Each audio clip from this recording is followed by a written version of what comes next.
All right, welcome back in here to Live Now from Fox. I am Andy Mack. So many people have been waiting for this, the moment of the release of the Epstein files, and the time is apparently right now, but it will also take some time to comb through over 30,000 documents. I do want to put up a post here from the House Oversight, the GOP Oversight, saying we just released all the subpoenaed documents from the DOJ related to the Jeffrey Epstein. Access them there at that site, of course, there on social media. James Comer also saying Oversight has released some 33,295 pages of Epstein-related records that were provided by the U.S. Department of Justice. The DOJ has indicated it will continue producing records while ensuring the redaction of victims' identities and child abuse materials. And that was a main component we heard from earlier on today with Speaker Mike Johnson, the privacy of this, as some of the people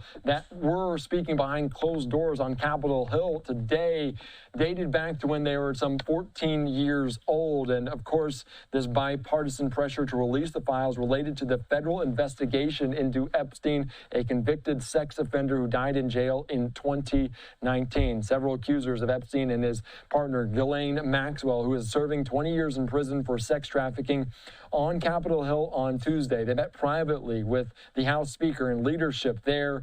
The Oversight Committee is in the midst of an investigation into Epstein and has promised to release the files, which it just did, and is subpoenaed there from the Justice Department. A bipartisan legislative effort for more public access in progress. We've heard from Thomas Massey, the representative from Kentucky, and others seeking to make the public's file in a discharge petition. So potentially getting past this in a big way today. There may not have to be a vote on the floor of the House. Let's take you right now, though, out to some comments from James Comer after meeting with some of these victims earlier on today. And this comes as we're also watching some 30,000 documents, pages of the Epstein files being released. Well, we've subpoenaed thus far in the initial batch. We subpoenaed 6 former attorneys general, as well as Bill Clinton and Hillary Clinton.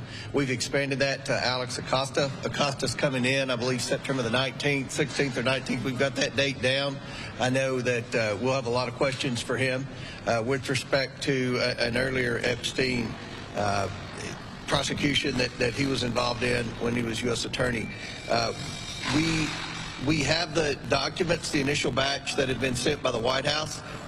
As you know, we also subpoenaed Pam Bondi for those documents. The White House is working with us. I want to publicly thank the White House for turning over so many documents thus far. We're in the process of uploading those documents for full transparency so everyone in America can see those documents. It's going to as quick as we can get them uploaded, and as the Speaker said, they're 34,000 pages. So we're doing everything we can to get those uploaded. We want those to be public as soon as possible. And then we're going to continue to bring in more people. We learned of some additional names today.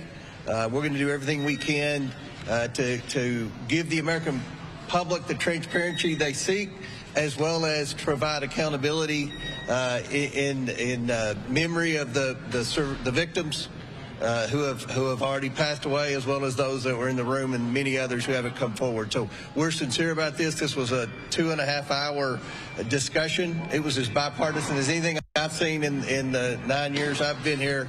Appreciate the Speaker for giving us the authority to seek out everything that I think you all want and the people that I talk to as I travel America want. And we're going to do everything we can to get the answers and to do it as soon as possible.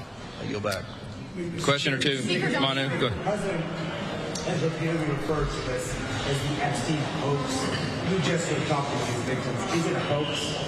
I'm not sure what that comment refers to, but I've spoken to the president myself about this many times, and he is as insistent as we are. He is the most transparent president in memory, probably in the history of the country. As you know, he stops. If he were here now, he would stand here and take your questions endlessly.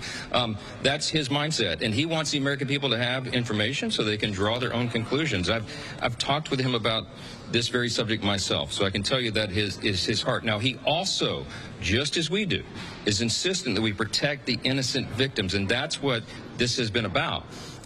There'll be votes in the House this week to advance this and affirm what it's doing. We want everybody in the House wants to go on record in affirming what our Oversight Committee is doing in a bipartisan fashion.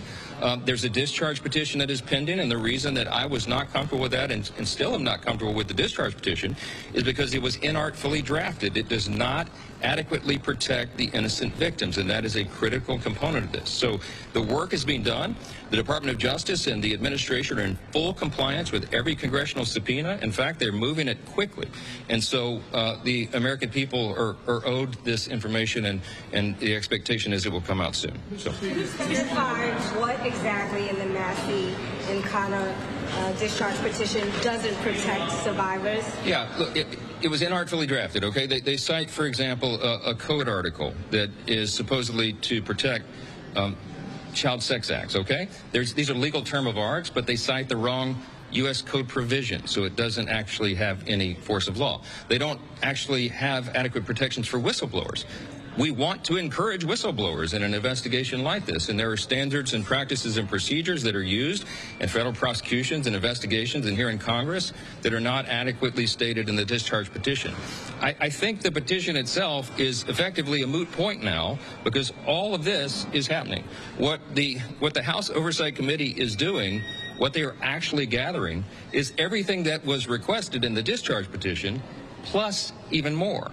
And it actually has the force of subpoena, the effect and force of law, which is why it's actually happening right now, where the discharge petition does not lead to that. So it's not a lawmaking exercise. It's superfluous at this point, and I think we're achieving the desired end here. Yes, Speaker Johnson. You're just listening in there to Speaker Mike Johnson saying the desired end here, as James Comer there, the representative, also saying this was the initial batch of Epstein files being released, some 30,000 pages. That it's going to take some time to look through what's in it or also maybe what's not in those documents. Of course, this from Fox News is the House Oversight Committee releasing these 30,000 pages of these Epstein files. Let's be joined right now for more on this from Desiree News Congressional reporter Cami Mondo. Thank you so much for joining us here on Live Now from Fox, and it's perfect timing that we have you join right at this exact moment. What do we make of this? How big of a deal, and what are you looking for in these pages?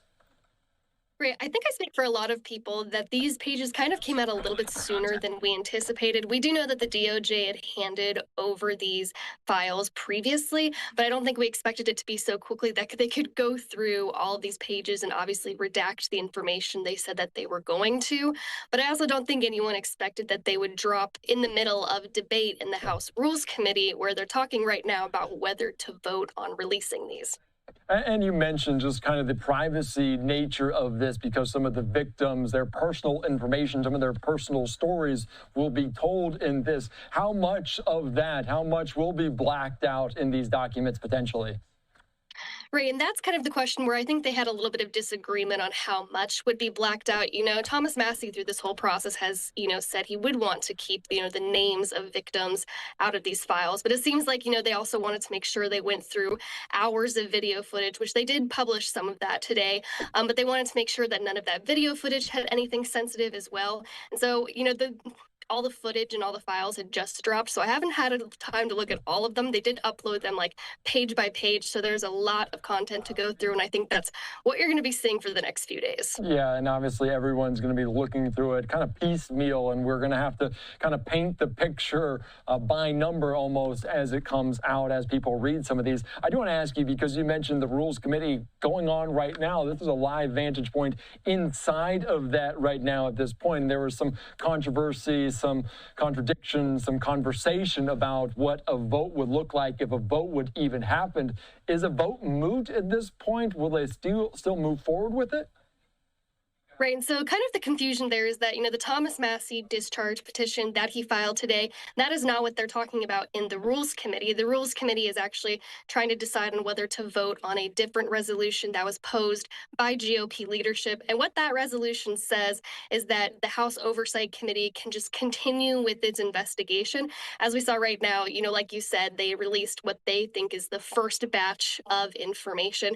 And what the resolution says is more of a symbolic vote that basically basically Republicans can kind of have political cover in a way where they can vote to continue the investigation, whereas Massey's discharge petition that he wants to vote on and that Democrats want to vote on, that would force the Department of Justice to release everything they have in their possession. All right, very interesting. And of course, as we're talking about it, some of the names potentially involved in this, even though it won't necessarily bring any criminal charges about if they are potentially in there. What are you looking for? What would potentially stand out in these documents? What are you trying to find?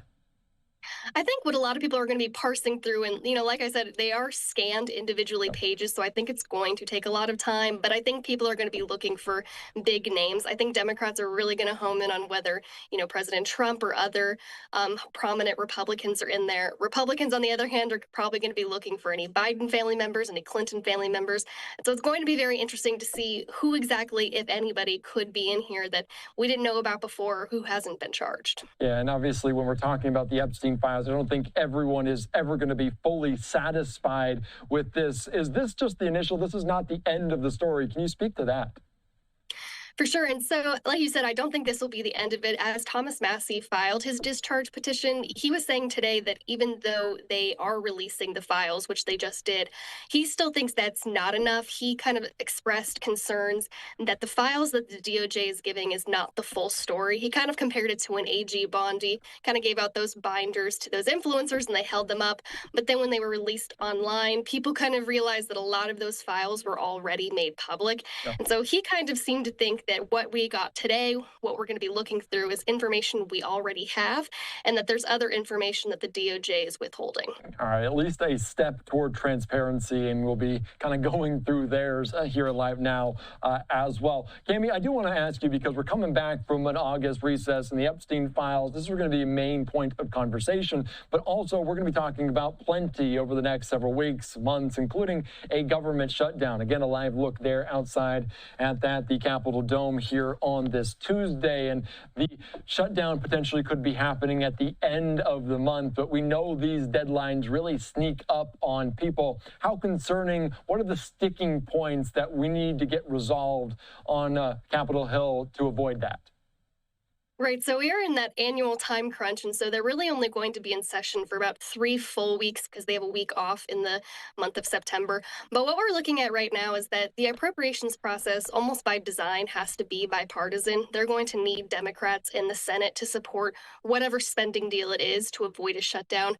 But right now, Democrats are really frustrated with their Republican colleagues because a lot of what their budget frameworks so far have had a lot of spending cuts. They're really upset with President Donald Trump for continuing to push these rescissions packages. We just saw one last week that cut billions of dollars in foreign aid. And so they're very upset that they want an agreement that if they do go through this bipartisan process, President Trump doesn't just cut the spending unilaterally later down the road.